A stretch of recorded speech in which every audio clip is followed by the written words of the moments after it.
حضرت عبداللہ بن مبارک فرماتے ہیں کہ جس عورت سے مجھے عشق ہو گیا نا، اس کے محلے میں جا کے میں عشاء کی نماز پڑھتا تھا، اور پھر ساری رات میں اس کے گھر کے گرد رہتا تھا۔ وہ آدھی رات کو تھوڑی دیر کے لیے چھت پہ آتی تھی، دو ایک باتیں ہوتی تھیں، میں لوٹ آتا تھا۔ فرماتے ہیں ایک رات میں نے عشاء کی نماز اس کے محلے میں جا کے پڑھی۔ قاری صاحب نے نا کچھ آیات لمبی پڑھا دی تو مجھے غصہ آیا۔ کہہ دیتے نا لوگ مولویوں نے کام کو نہیں، سانو تے اور بھی ہیں، تو کہتے ہیں کہ نماز لمبی پڑھا دی تو مجھے غصہ آیا کہ جلدی پڑھاؤ۔ فرماتے ہیں نماز وہاں پڑھی، سخت سردی تھی، رات لمبی تھی، میں اس کے گھر کے گرد جا کے نا تو منڈلانے لگا، کیونکہ مجھے اس سے محبت تھی۔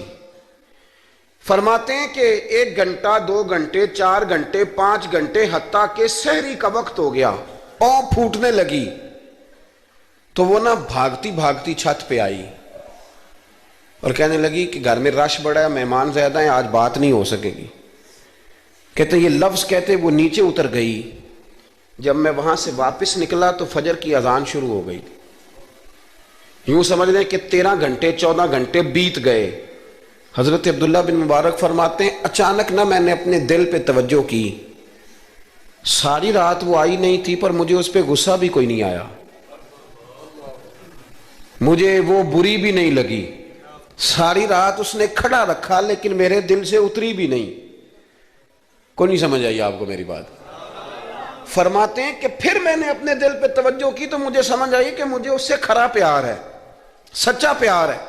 یعنی اس نے آدھا جملہ کہا کہ میں مجبور ہوں، تو میں نے اس سے مزید نہ قسم اٹھوائی نہ گواہ مانگے، میں اس کی وہ مجبوری بھی فوراً ہی مان گیا۔ تو جناب عبداللہ بن مبارک فرماتے ہیں کہ جب میں نے وضو کر کے مسجد میں جا کے 2 سنتیں پڑھی نا تو میرے اندر سے آواز آئی، عبداللہ اگر ایک بی بی کے لیے تو ساری رات کھڑا رہ سکتا ہے اور اس کی سخت بات سخت انتظار بھی تجھے غصہ نہیں دلاتا، اگر عورت کے عشق میں سارا کچھ ہو سکتا ہے تو رب رسول کے عشق میں بھی ہو سکتا ہے۔ پھر ان کی بتائی ہوئی تراویحاں تجھے غصہ نہیں دلائیں گی۔